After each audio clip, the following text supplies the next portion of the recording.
Every so often a show comes along and you have the genuine thought, is this a real TV show or is it just a poster? Oh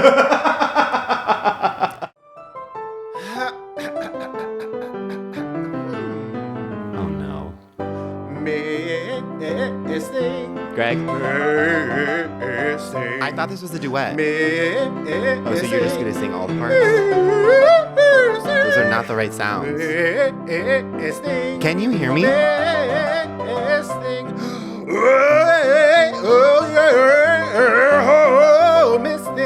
BONK. Welcome to Miss Thing. I'm Greg. And I'm Tim. And this is a podcast that celebrates and appreciates the Miss Things of the past, present, and future. Yeah, in every episode, we take a key moment from our Miss Thing storied career and do what you and I are most skilled at, which is make it all about us. Yes. And I have 5 or 6 words for you, Greg. Oh, good. I have a few words for you, but I want to hear yours first. I'm not giving up yet.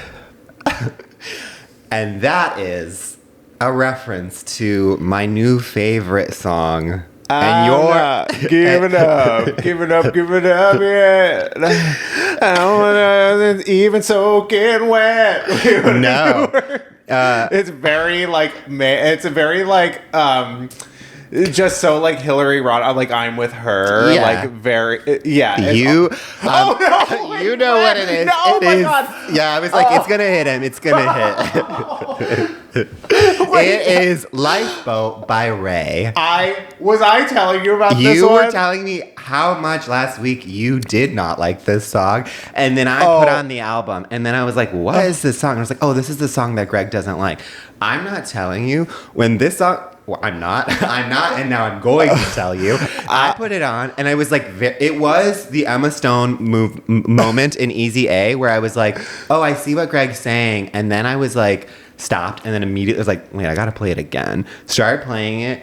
When I tell you, I never stopped playing it. I was cleaning the apartment, and I was literally like, slowly just like, shoulder started going. I'm not giving up I was literally like, and then I was like, Greg doesn't get it. This is camp at the. I have never felt more strongly. I need to perform this on Drag Race. To do the little dance and then stop, and then it's just like, I have been broken many times before. I've been turned down. I've been out. I'm not giving up. I'm not giving up. To just like drop out the music and have that. I'm literally like, Greg, this is comedy. It's inspirational. It's camp. I know. It makes you want to shake your ass. I'm literally like, and then I'm like, no, you're overthinking it. It's just literally, it is something where I was like, I could perform the fuck and I could squeeze every last drop of all the different parts of this song. Well, all the different people involved. It is that song. Listen, I love Raye. I have been a big Raye fan for a long time. Yeah. And I, of course, gave This Music May Contain Hope a spin in its first week. Yeah. And when it got to, and I saw people posting about Lifeboat, and they're like, this song. And it's like tear face emojis, and then I get to that song, and I hear the most like Cockney ass, like cobblestone ass, 100 different people, not giving up yet. And then there's like babies and like old people. Okay, wait, and I also have a very important question for Raye. Go ahead. Raye is one of the voices the gay man from Downton Abbey. Because I am almost positive, I've now listened to the song conservatively 100 times. Sure. And I swear to God, it's, the gay, the one and only from Downton Abbey. Mr. Barstow whatever. Yeah. I'm not sure if she ripped it from the series or she hired him or they're friends. But then I go down this whole rabbit and I was like, this is the most important question of the week is, are you one of the voices? And I Am Not Giving Up Yet, Lifeboat by Raye. Yeah, see that song to me, first of all, it's so Dear Evan Hansen. Yeah. Like it's so like screens behind with like all just like like people with like red hair. It's so like cobblestones, like so turn of the century. It's like the oldest feeling song ever. I will say there is some cool like production in there, and that's why it's redeemable. What I'm saying. There's so many different parts, Greg, that it's like you don't. It's earnest. It is I'm with her. Right. Oh, it's so I'm with her. It's so but I'm it's with like her. it's literally like her if like all of a sudden then like Hillary just like when she's in that kitchen and she's kind of like shell shocked, you know that famous picture of her like looking at apartments. It's also very that. It's like Hillary, and then she see that picture shows up, and then she just starts shaking and she can't stop shaking. Yeah. I am telling you, I would perform this as Hillary Clinton on Drag Race. That is a really good angle. Yeah, but then with just doing all the different voices, it's so Madame Thénardier, Les Miserables. Of course, it's just I know like that. To me, I think Raye is such a layered, like skilled, talented artist, and then also sometimes she dips into like the oldest lady spoken word. Yeah, so much spoken word. I would like her grandmother on that song. I'm sure she is. Have you also listened? So there's a lot. There's a lot of like good stuff on that album, and then there is a song about Granddad. I haven't gotten through the whole album yet, and I will say this, Raye, I'm loving the album, but I do think sometimes, first off, Lifeboat is a masterpiece, and I'm saying that, right here on the pod, literally I'll put it on my sex playlist. I will bring down the house. Oh my God. Yeah, that is actually the most of any song that's come out in the last decade. Lifeboat is definitely the one that would end up on your sex playlist. And you're but you're also so like, I'm not giving up yet. Yeah, well, you're just there's like many meanings. It's like, hey, listen, we're going another round. I'm not giving up yet. And also, you gotta laugh when you're having sex. Like, you know what I mean? So it's like, you gotta keep it light. sexy, but and then also sort of like, and it is a little serious. And you're trying on a lot of different hats. Oh my, that's another thing you should do when you perform this song on Drag Race is bring so many hats. And just keep taking off the hat. Keep doing it. I'm not giving up yet. I'm not giving up. You're getting bored. Yeah, exactly. It's so many wig reveals, so many hats. I'm telling you, like, the ideas are endless. Like, every so often a song hits you, and you're like, I could do so. The other person, they're just going to do it straightforward. Right. Me? No. I'm going to be sexy. I'm going to be funny. I'm going to dance my ass off. I'm going to make you cry. Yeah. Oh, well, yeah. And I'm bringing out Raye's grandma. Oh, great. Yeah, she's the guest judge on that episode. Raye is, by the way, like 17 years old. I'm like, why? Yeah. She's so fascinating to me. I love her. She's a Miss Thing. Lifeboat is definitely, it provokes thought. I'm so glad you brought that up. I was thinking, I'm not giving up. I know. Giving up it. I don't know what that is. Just spit so much. I am drowning. I am drowning in spit. What were you singing? It's like a song like by a man, and it's very like faux inspirational, kind of like Lifeboat period. Yeah. It's Lifeboat period. Yeah. Period. And period. But thank you so much. Yeah. Thank you so much. And no, thank you. Thank you for giving me like a certain point of like, I was like, I got to listen to the song. And then I was like, whoa, Greg, you don't get it. It's also so, oh my God, it's also so just like Facebook.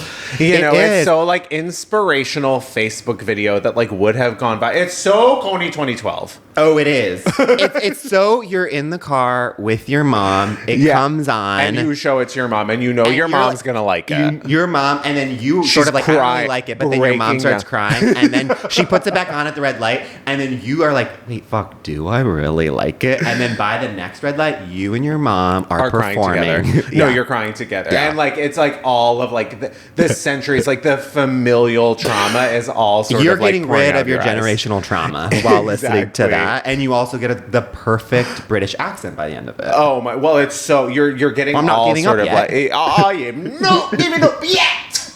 Hey, Greg, I'm not giving up yet. I'm not giving up yet. So much variation. I'm so glad to hear the sirens. I know Gennifertias, you probably haven't discovered this yet. No, not yet. Lifeboat, period. I know, period. Yeah, 10 minutes into the episode. Yeah. Well, listen, I have 3 words for you. Okay. The miniature wife. No. Nope. I'm sorry. That's a pass for me. That's a pass for me, dog. We will be covering it extensively on this show, having not seen an iota. I will say because of course we were driving somewhere the other day and we saw a billboard for this show called The Miniature Wife, starring Elizabeth Banks, where she plays like it's kind of like a Honey, I Shrunk the Kids type thing. Her and Matthew McFadden from Succession. It's on Peacock. I can't imagine how it got made, but it is currently sitting at 100% fresh on Rotten Tomatoes. I think that Elizabeth Banks is one of the most interesting people for her career choices. It's sort of like the she will direct something and then she's doing Pitch Perfect and then she's doing Effie and then she's doing Cocaine Bear and then she's doing like Zack and Miri Make a Porno, and then this, and then she's directing Charlie's Angels revival. Exactly. Yeah, I don't know. I mean, I'm curious. I'm certainly curious. It's piqued my interest. I would like to. It's very it comes at an interesting time with all the Daryl Hannah discourse as she was the 50-foot woman. Yes. So it's very the opposite of that. I mean, I'm gonna say, and you actually brought this to the pod, but I feel like it should actually become a segment of ours, which is like. There, every so often a show comes along and you have the genuine thought, is this a real TV show or is it just a poster? and this to me, I'm like, they're tricking us. There's no real show behind this. This is just a poster and a billboard that you see, but no one's watched it. No one will watch it. Or it is my famous thing with The Pit, which I at first thought was an AI experiment. And it was just all like playing. It was like AI learning everything about us. And now I think it also still could be AI, The Pit, because now it's like the collective hallucination. More people have given it a play. So now it's like really knows what we all like. So that's why it's so acclaimed. But a TV show or poster, The Miniature Wife. I am going to say I think it's poster. There's no way. There's no way that there's possibly more. They can't get more than one episode worth of material out of that. I've talked about this before. I've talked about this with friends. I really, really, with every fiber of my being, believe that Paradise on Hulu with poster. Everyone has seen it, apparently, though, and loves it. And then I'll even talk to friends, and then when they say they've watched it, I'm sort of like, I hear they're like, doo-doo, like the Twilight Zone, they're like, doo-doo-doo-doo. And I know that I'm like, they've gone to the other side, and I have to act really normal, and I have to just be like, right, I'll check it out. Right. But meanwhile, like, I'm in the pocket of my jeans, I'm like texting 911. And no one seems willing or able to explain what it is. And I've asked, honey, I've asked, and no one will tell me. Is it funny? Is it scary? What is happening in Paradise? Is it uplifting? I don't know. Is it a show? No. Beyond the poster. No. 2 seasons in. Mm-mm. 2 seasons in. I have another thing to say. Speaking of TV show or poster. Mm-hmm. How many final seasons can the show Outlander possibly have? I couldn't agree more. And also there's like 17 spinoffs. Has anyone watched this show? No, I will admit that you watched the first season, which was I think in 2013. Oh no, the first season came out when I was in diapers. Yeah, I swear to God. I remember there was like a scene with it's pure like female erotica. Yes, it's funny. It's a weird hybrid where you think it's also for gay men because like there's a lot of male nudity in it. Well, but assuming only gay men would have stars. It is a true. Which TV network or poster? Stars to me is like not even a poster. It's like Mad Libs or like it's like a weird sort of that thing that falls out of your magazine when as a kid. You know what I mean? Like whatever. The card. The card. That like you could subscribe. Yeah, exactly. Sure. Like that to me is what Stars is. Like that falls out and it's like check out Stars. And you're like, oh, but where and how? I think it's time. Yeah. For Dod Mom Sauce, a.k.a. Doll of the Day, Mother of the Moment, Sister of the Second, our first and most famous segment where we take a person, place, or thing that we are currently super obsessed with. Yeah. And Tim, would you like to go first? I can't. I get this episode. There's too many things I want to talk about. And so I'm like, literally be like, I have two, but maybe I should just pick one. I know. I'm feeling kind of crazy. Should I just go? Yeah, you go. Because I have one. Go, please. In 2026. Yeah. The year 2026, my Dad Mom Sauce, in April of 2026, my Dad Mom Sauce is the album Unapologetic by Rihanna. Wow. And great choice. Absolutely banger. Undervalued album. It is her album prior to Anti, which now everyone has sort of like decided is her magnum opus, her most recent album. We've been desperate for new music since. But I feel like no one really gives credit to the album before Anti, Unapologetic. Because she was releasing too much, so it was hard to take it in. Album a year. That was the thing. We didn't know how well we were eating with Rihanna. We were sort of taking her for granted. But I feel like that was really... And I love Rihanna. Yeah. She is my girl. Every album I was so in. But I felt like that one was really where the artistry started to change. Yeah. Like where it walked so Anti could run. And we were starting to like really experiment. I mean, we got Stay on that one. I know. There's just so many. There's like that David Guetta one right now. There's so... and then obviously the one that we all know, Diamonds. Diamonds is prior. That's Talk That Talk. I think it's not really. Diamonds is Talk That Talk. So then what's the lead single for Unapologetic? Unapologetic was really like under... But each of her I just wanna give you what's the number one? She always had a one. I'm pretty sure it is Diamonds. Diamonds is not on Unapologetic. What is Talk That Talk is Talk That Talk is Diamonds because it... Wait. No, Talk That Talk. Stop. You're getting confused. No. You are. Diamonds is on Unapologetic. Hold. Literally. I'll pull it up. I'd like to... We're going to do this, Greg. I'd like to see you try. Greg is literally having a panic attack. Well, I'm really at a weird angle, so we're not showing me. We're not. Deluxe? Oh. Diamonds, you fucker. Stop. You don't even know this album. I was like, yes. Oh, my... No, you know what? Okay, and the famous... I was literally like, the only song I know for sure that's on Unapologetic is Diamonds. You love this album. I don't know why. No, Talk That Talk was We Found Love. For whatever reason, I thought Diamonds came out earlier, but Diamonds to me is my favorite Rihanna song, period. Yeah, clearly. And I don't know why.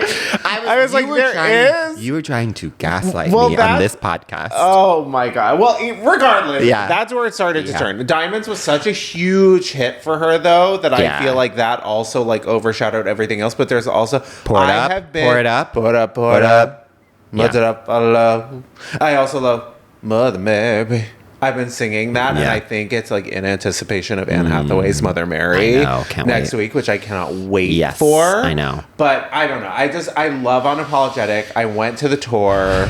You did? I did, yeah. And it was so like Tatooine. Like it was very like Star Wars. Yeah. And I felt like she was literally wearing like a brown like smock. And like that's cool because I like love her so much. But yes, I went to the tour. That was the last concert I think I went to in New York when I lived there. Yeah. Oh no! I've actually like had so many. Didn't you do the? It was like the Mariah Carey. The Mariah Carey, and I also then went back and I saw Lorde. Okay, so I've been to concerts in New York since, but that was like the last stadium tour I went to, and there was like bubbles on the wall at one point. It was like wet. I really wish that I have seen more of Rihanna, but I am I actually think I've made a lot of bad decisions in my 20s. You made a lot of bad decisions in your life. My entire life. Yeah, but I want to say maybe the smartest decision I made in my 20s was going to Lollapalooza. Yes. No, going to her anti-tour. Rihanna's anti-tour. I was literally, I just feel so smart in retrospect of just because at that time we didn't know it would be her last tour. Yeah, we didn't know it would be the last time we ever saw her. Yeah, exactly. And the other thing is my dad mom sauce. Okay. Is the Laguna Hills. Laguna Hills. My brain just said Laguna Beach. Laguna Beach. Like that's a crossover. Yeah. Okay. The Laguna Hills. The Laguna Beach reunion. That is coming to a channel that we all know and we all love. Sure. Roku. Okay.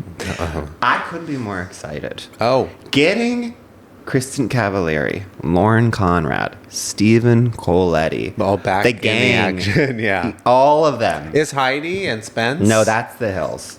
Oh. And this is Of course I knew that. This is what we need in 2026. Looking back, I was obsessed with this show. My sister and I would watch, like, we would take a road trip to Florida during spring break. My dad literally would take our little portable TV, bungee cord it between our two bucket seats. Oh, okay. And then also bungee cord a DVD player and then plug it into the cigarette lighter. Okay, there's a lot of tech here. I'm not kidding you. And then we would watch for hours on DVD Laguna Beach. Wow. And they're coming back 20 years later for some special. It's not going to be dramatic. In fact, it's probably going to be boring. Right. Kind of like the OG. And that's what I'm saying. Like, I look back with such fond memories of nothing happened on that show. Right. There was just music playing. Yeah. And longing looks. And then clear manipulation of what was happening in real life and then what we saw. Right. But boy, did I slurp that up. And I'm going to slurp up this reunion special. And this is what we need. We need no drama, just beautiful. By the way, the three of them look amazing. Oh, they look incredible. Well, they're perfect millennials. It's like millennials just aging like an absolute fine wine. And so I'm just out here being like, this is what we need more in 2026 is like nostalgia. It's like it's the Hillary Duff of it all. Right. Well, I'm so Speaking of, by the way, her song, Come Clean. Oh, yeah. Well, see, I'm so excited for you. I'm so excited. I hope that you're able to sort of figure out how and where to access Roku channel. I Googled it this morning, and apparently we can access it if we download the app. And if not, I will riot. Okay, and is it free beyond that after you download the app? Greg, don't ask me questions I don't know. All right, Jennifer, just feel free to let us know. And then I'm not going to get into it because we need to go to break, but I will say there's one other thing that I want to say as a dog. I want to say I'm excited about Casey Wilson. That's why I would watch, because I know she is hosting that. I never got into Laguna Beach or the Hills. Well, you were a little too... Okay. We're going to... A little past your... They're my age or I'm younger than them. I think... Oh, yeah, I don't know. But I felt like you were in college when... And that's probably... That's not true, actually. But I do appreciate you trying to call me out on my podcast. And I think it's time for a break. Yeah. Okay.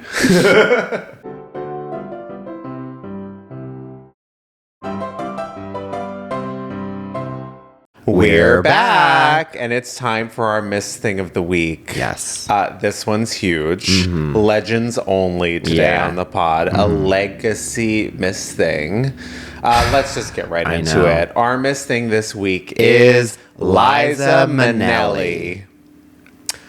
I'm still sort of speechless from the break, but I'm also speechless from this Miss Thing. I mean, where to begin? The original nepo baby. I was going to say that. OG. The one, the only nepo baby. Speaking of walked, so every nepo baby could run. Liza Minnelli is obviously the daughter of the Judy Garland. Yeah. And Vincent Minnelli. Yeah. She is Hollywood royalty. Broadway star, Academy Award winning actress, funniest person that has ever existed, meme queen. Yeah. I am so blown away and inspired by Liza's recent resurgence as a true meme queen.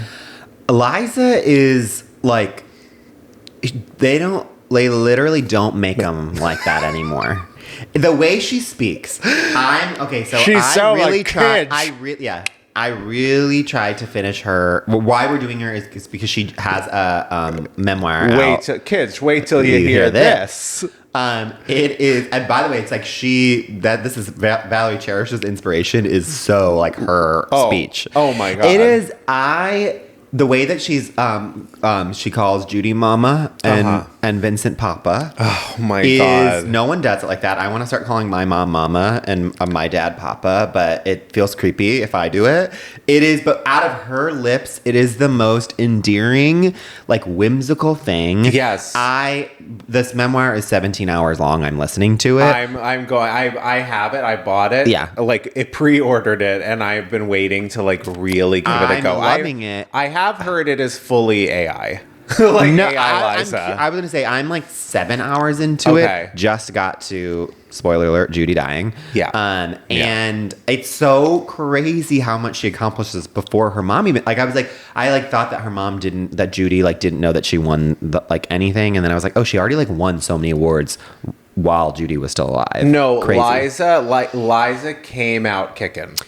Yes. She came out kicking. She was, like, ready to go. She took so much advantage of every opportunity, everything that she was born into, and then like ran past it. She like the amazing thing about Liza to me is that she was the product of such like dysfunction. Judy Garland was like the original gay icon. Yes, and then for her to come and also like not just buckle under the pressure of Judy being your mom, and then like in a lot of ways become like an even bigger icon than Judy, which is like crazy. It's crazy. Well, she like gay icon. The thing that's so amazing about Liza, and as she has gotten older, like I've really grown to appreciate her so much. She like defied what happened with her mother. Her mother succumbed to her drug addiction. She was such a force and like a huge star that just could not escape her demons. And that Liza also struggled with drugs and alcohol, and that she somehow kicked it and was able to survive. Like she is just a kicker. She's always kicking. She's so Sally O'Malley. Liza is like the original. The OG. She's the original in everything. Everything. Yeah. Everything. I completely agree. That's also one of my favorite parts of the memoir is like it's so clear that she's also been like around long enough that like in the memoir it's like clear, like even when she's saying like she'll be like pause and then it'll be like the LGBTQIA plus community, and like even when she's talking about like addiction, it's so clear that like there has been a past of like what are the updated phrases and terms, you know? Because I do think that she's been working on it for like 15 years, and so they were like, okay, now we're gonna do the like politically correct pass. I love her so much. She's always been, and even like when I think of Liza, what I think of is resilient. She can't be kicked down because she's always going to be kicking right back even higher. Kicking her ass right It is back just up. like, and even like the fact that it's like, you know, I think about like all of her marriages, like literally being married to multiple gay men.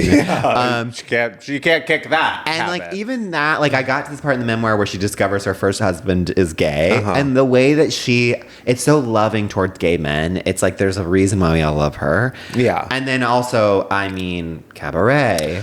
I mean, such an astonishing performance. I mean, I know we're probably like a younger audience here, the Gennifertias, but like there is a reason Liza won an Oscar for Cabaret. And then, I mean, more recently, I feel like culturally, the huge thing was Arrested Development. Lucille too. With the vertigo. And wasn't she always falling? Is that what it was? Yeah. Her with Jessica Walter at the bar. Oh, when they're going tete-a-tete. It is. I mean, Liza is so. The other thing I love about her, and I like, is while listening to it, she's so dramatic in how she speaks, and she makes me think of obviously you and I. Yeah. That she's calling people cads left and right, people snakes. She's so old school. It's so old school, and then for her to just be so like, I don't know, like clearly herself, and it does like where she's not like I don't know. She's like living life as loudly as possible. Yeah, and just like genuine, where you know that she is like a good, sweet, tender-hearted person. Oh, it's only everything she does is out of love. But also, like, I love, she's so funny now. Like, I feel like she is sort of like meme queen, and like we laugh at her. But like when you really go back, like not laugh at, but like laugh with, like she makes us laugh because that's sort of like her main thing right now. But when you go back, she was like Halston's muse. She was so fashion. She supposedly is the inspiration for Eloise, like that book. Crazy. Yeah. She had this like whole pop career. Like there was this album she did with the Pet Shop Boys that I love revisiting. I think I posted it on our podcast, like Instagram. So there's a song called Don't Drop Bombs that's actually like a full-blown banger. She's so cool and weird and just like funky. She has the best like renditions of things. Like she would, like you see old concert footage of her, she's like sweating and like throwing it out all out on the stage. And like I just feel like finally culturally she is getting this moment weirdly, and like the kids are starting to like understand. And I just gotta say, boldly and bravely on this pod, best legs in showbiz. Best. Oh my God. In Sex and the City too. And if you like it, then you should put a ring on it. With her like stovepipe legs. Just huge, always bedazzled blouse. Yeah. Huge, like just torso. Yeah. Huge torso. Huge bosom. Always shaking. Tiniest, thinnest stovepipe legs you've ever seen. Love her and so much. I just think that like she is just like joy. And a good time. That video, the her on Paula Deen, when they're laughing, Paula Deen makes her the cake, and they're just like they're laughing, and then she eats. They take a bite of the cake, and then they both let's turn and just give each other a kiss, wordless kiss. Yeah, so fucking funny. And then the thing that, and then before we make it about ourselves, I have to, because I know this is one of your favorite things. No. I was more so thinking when she when the paparazzi and she gets out of the car and she goes, "Thank you for caring." Yes, it's the same video. It's the same? Okay. Yeah, when the guy's like, "Hey, Liza, you still got the pipes, you still got the voice," and she goes, "No, did I come and me one go? Oh." He's like, "There it is." She goes, Thank you for caring. Yeah. I say that every day. That's like 10 times Truly. Oh my God. Yeah. That says everything you need to know about Liza. Yeah. That when a paparazzo asks her if she still has the voice, she immediately goes Deo. Yeah. She chooses the loudest, brassiest, most random song possible, just noise, and she chooses to sing that one. And also that she's like saying thank you for caring to a paparazzo. Thank you for caring. Yeah. That's so us. So us. And we will be posting that video on the Instagram so that you see that. Yeah. Because if you haven't seen it, so funny. There's too much. Legends only. Yeah. But I think it's time that we make Liza's incredible, iconic career all about ourselves. Yes. I can go first. Sure. Okay. When I think of Liza, there's so many things that I think of. Oh, yeah. But one of the main things I think of is obviously the beautiful relationship she had with her mother. Yeah. And I remember in that they did a very famous sort of like showcase, the two of them together, two-hander, where it was like Judy was just being a little like everything had to go how Judy wanted it. Yeah. And Liza was sort of like, okay, this is my mom, I'm gonna have to put up with this. Right. That makes me think of a time where I was graduating from college. Sure. Okay. And I get a call from my mother. Oh, and the other thing, there's so many ways I can make Liza about me. Yeah. Liza with a Z. Oh, you are. Yeah, you're. And I'm famously Mr. Z. Yes, exactly. I'm Tim with a Z.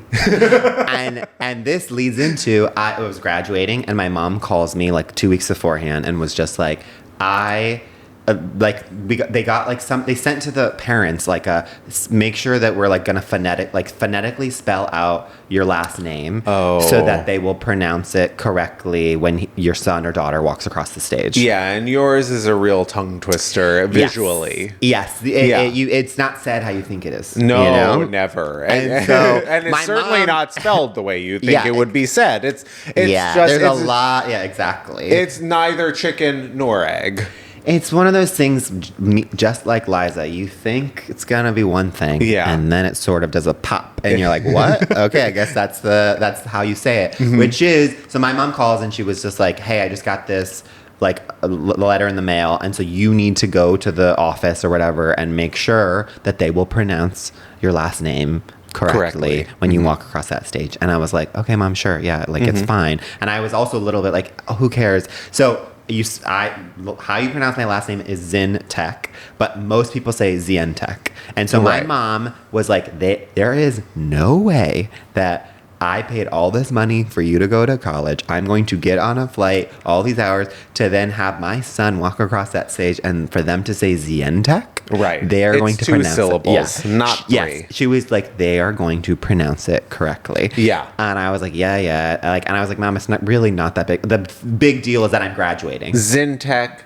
sounds like rhymes with fintech. Exactly. Yeah. Which is your area of expertise. Exactly. Yeah.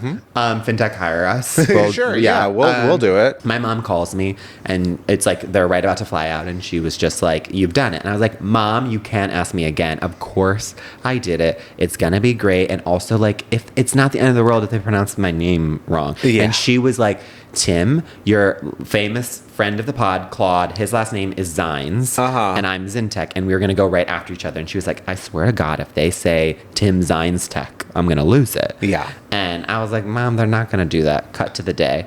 We're doing it. I'm literally, I think I've talked about it on this pod, I was really drunk the morning of graduation. Yes, the lore. We've gone through sort of like all of grad week. Exactly. Yeah. And so then we're like going across the stage, and as I'm doing it, you know, I can like hear my mom from the balcony waiting, screaming. Oh, you can hear her, screaming waiting. in her mind, waiting. Yeah, they do Claude Zines walks across the stage, and then they do this. I'm like looking for my mom, like, where is she? She's gonna be so proud.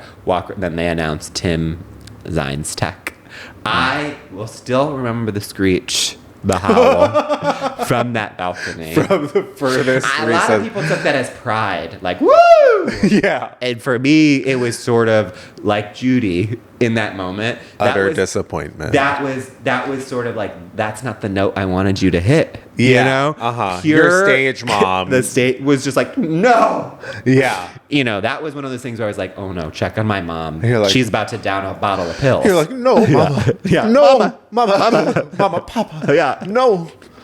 Papa, then I was like, I need to know, like, you know, in the Oscars when they're like, shout, like, so I can see you, Mom, whatever, like, trying to find their parents. Like, I was desperate, like, where are you, Mom? Like, I need to know that you're still alive and with us. Yeah, but you literally, at that point, you freeze. You don't cross the stage. Well, I was sort of so blackout during that moment that I was sort of like, oh, that's not going to be good. You know? I walked across the stage. I was, like, giggling, you know, and then, of course, I see my mom, like, in the park afterwards, still reeling, like, my dad's, like, holding her up, you know? You're like, I did this as a prank, as a fun joke for all of us to enjoy together. Yeah, and it was one of those things where we just had to make sure, you know, for the rest of the day that she wasn't going to do anything dramatic. Yeah. Oh my God. Well, it did start your comedy career because that is hilarious. It is a hilarious joke. Yeah. How do you make Liza Minnelli all about yourself? Well, so when I think of Liza Minnelli, I of course am brought to my theater days. As you know, I'm a showman first and foremost, as Liza is quite the showman. You banging your mic. You don't need to listen to my story. It's totally fine. I was very active as I get it. And it's fine if you don't feel like listening. It's cool. I'll just talk. I'll talk into the void.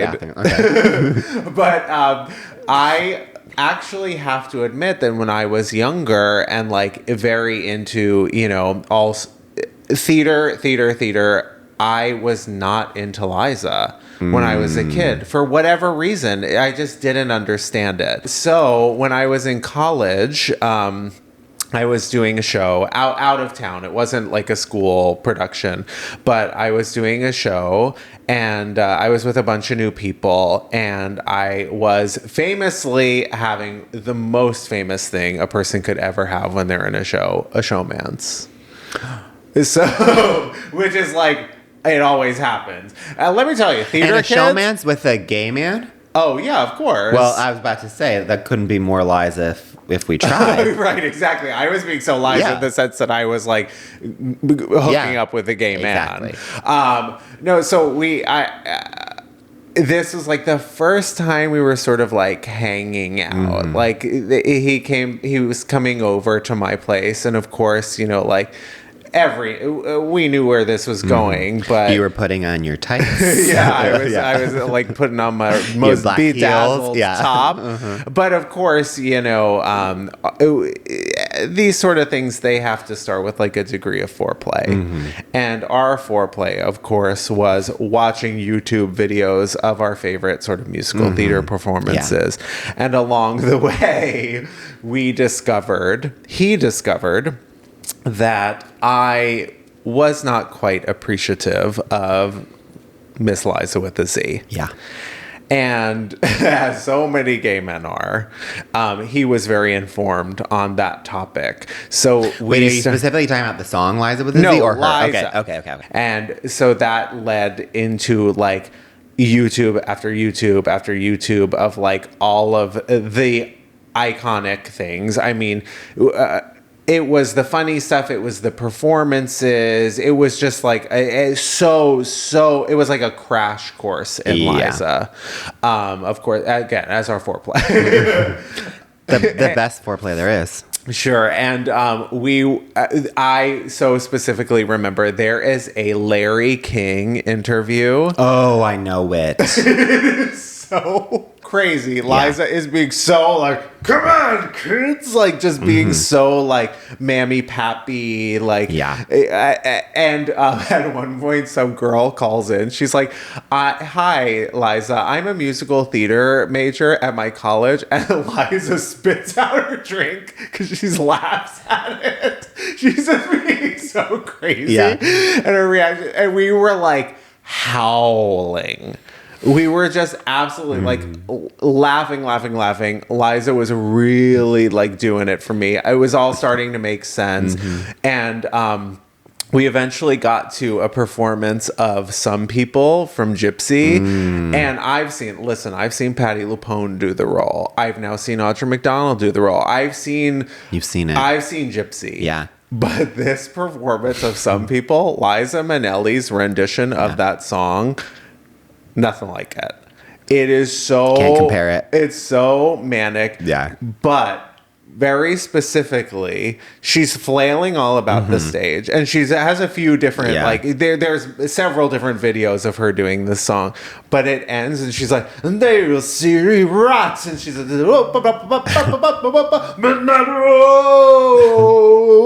And then she goes... with her, every bone in my body just cracked. But she got with the most intense 2 thumbs up. And for whatever reason, when that happened, the two of us reacted in such a sort of like extreme way. Horny. Laughing so hard. He lets out, I swear to God, the biggest fart I've ever heard in my entire life.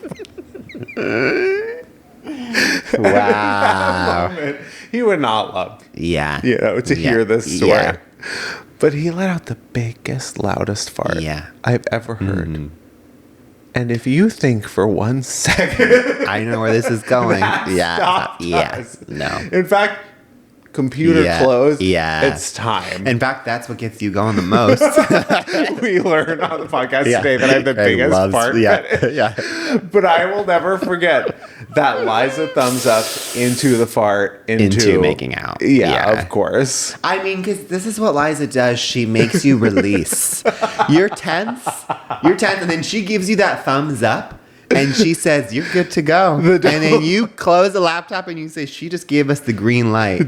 You release any sort of gas you got because we're about to get serious. Double thumbs up. Yeah, exactly. You know? Wow. Yeah. No, that was a night that lives in infamy. Yeah. 2 major things happened that night. Yeah. You discovered Liza. And the loudest fart I've ever heard in my life. And I bet one of the best hookups. It was not bad. Oh, okay, it wasn't. The voice went too high there. Yeah. I mean, but again, it's like no one hooks up more than theater kids. Yeah. When they're doing a show. I know. The showmances, it's so Bandcamp vibes. I know. I always and no shade because I know you are a theater kid. Okay. But I don't. Well, no, I go. There's 2 schools of thought. Okay, this is a serious question, actually. Okay. This is maybe the serious question. Okay. Do you think that theater kids are good at hooking up? I do. Okay, I do. Explain. Because I think they're the most unabashed. They're the most unabashed. They're so horny. Yeah. They really are. They're not repressed but they are they're underestimated. Yeah. They're underestimated. So then when it gets time, they're in like a very like creative space, you know, that like that's all chemistry. Yeah. It's like a stew that's brewing, you know? And like, by the way, if you're any good theater person worth their weight in salt, they're triple threat. They're dancers. Yeah. They're singers. They're trained. But see, this is why I go back and forth. Because on the one hand, I think they must be good Some because are they too clearly don't care about what anyone thinks because they'll do it in front of you wherever. And the looks that they're making as they're making out are not the most attractive, but then you're kind of like, well, if you want a good hookup, you can't be vain. You just got to go for it. Right. But then the other half of me is like, these people should care a little bit more. Sure. Because it feels like you're like, wow, they're so passionate. And you realize like they're actually making out with your cheek, you know, like they're like so horny that then you're like, you're not near my lips. Right. You know? But there's some sort of like build. It's the dynamic that is like built in that space and created in that space and like just hormones. Yeah. Absolutely run amok. All that energy, that theater kid energy, like filtered. Into one like experience between 2 people, honestly, not bad. Yeah, and I guess I do think that they get their reps up because they're sort of doing it with a lot of people. That then you know that like then by the end you're like, well, they've experimented. They've figured it out. Yeah. And I do think, you know... Sexuality is definitely a spectrum. Yeah, exactly. Yeah. They've got that rhythm going. They've gotten their toes tapping as they're doing it. They do. Yeah.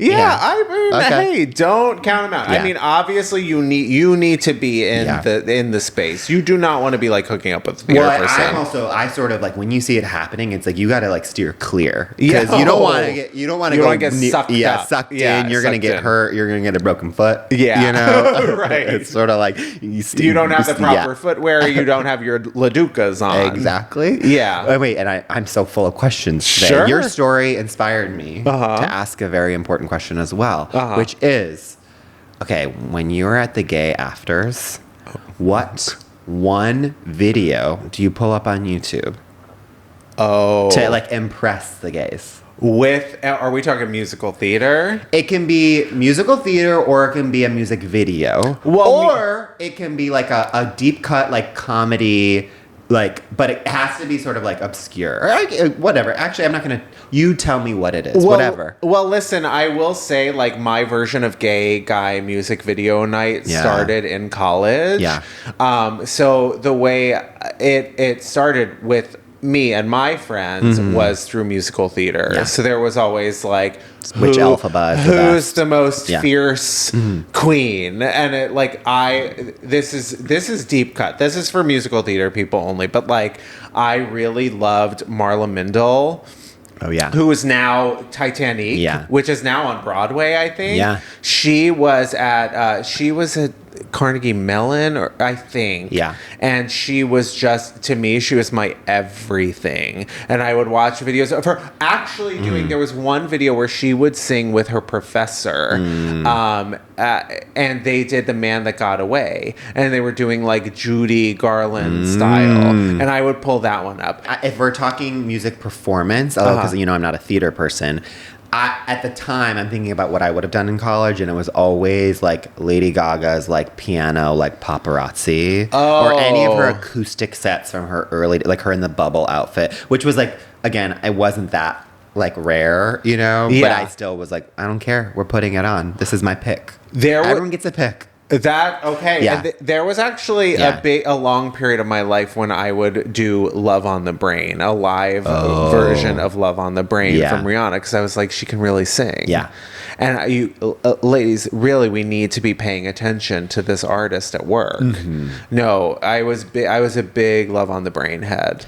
Oh, and I also do love live performances by Sylvan Esso and First Aid Kit. Yeah. And also, actually, I'm going to bring it back to lately, what I think you know this, we share this, literally any live performance of Cynthia Erivo.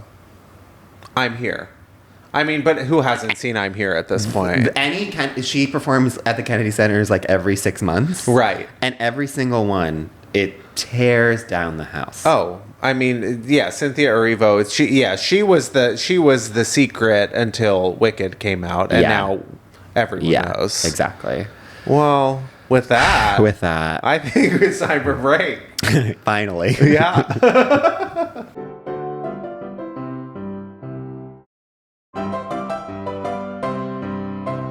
Welcome back. And it's time for Diva Down. Diva Down, of course, is our final segment where we take a person, place, or thing that could use our unsolicited advice. And let's just get right into it. Our Diva Down this week is buying tickets for the LA Olympics. I was trying to match Our your Diva rhythm. Down is second Diva Down is us trying to say that. Yeah. But the buying tickets process for the locals, at least. I'm gonna cut you off because I actually don't think you have any. You need to be quiet during this segment. Sure. Because sort of everyone in LA, everyone that I know at least, struggled to even get a time slot to even get selected for the local. Yes. So to the Olympics are coming to LA in 2028. Unless you've been living under a rock. Well, for all of our international fans, they might not know. Yeah, and then they will be traveling. Exactly. Yeah. And so then all of us are anxious. We get a million emails about like sign up.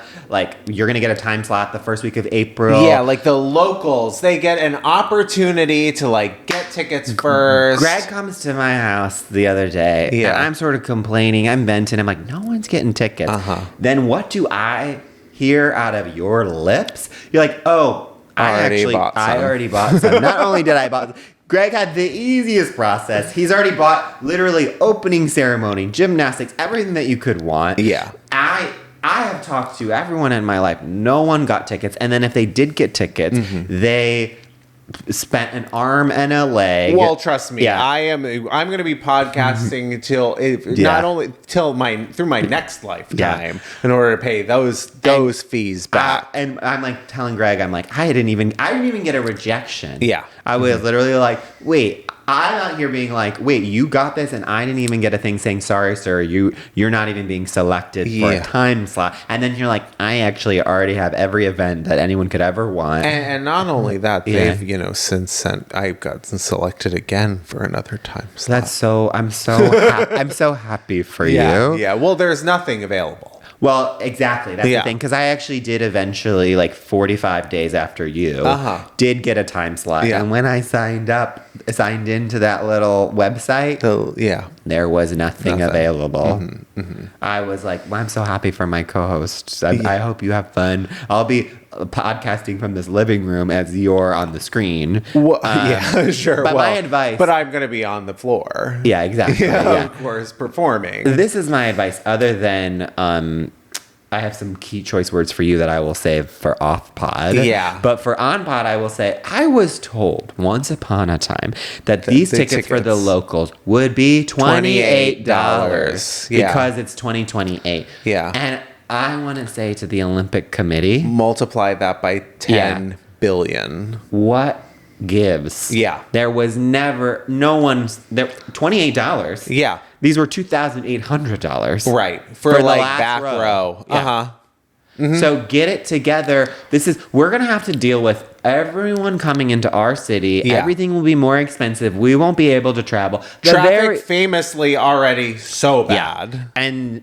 And the very least you could do for us is come through on your promise that you said that these tickets would be $28. And you were like, literally, I actually think the very first person in Los Angeles to get a chance at it. And they weren't even $28 for you. No, they were. I mean, listen, the fees alone for those tickets were upwards of $100 per ticket. It's a complete racket. But I mean, leave it to Los Angeles to be incredibly disorganized. No offense. Love the city. But like, let's get real. It's a mess.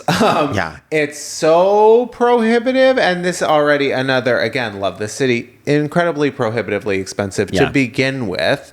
It seems really wild. Maybe they put 10 tickets on sale that are that they release to the public. I don't get it. I don't get how people are supposed to be able to afford it. I was seeing that someone was posting online that he lives in LA. It was less expensive for him to fly his entire family to London, get on a train from London to France, and then take them all to go see the Olympics in Paris. It was cheaper to do that than to drive 10 minutes from his home to an Olympic venue here and just with the regular tickets. That's crazy. It's insane.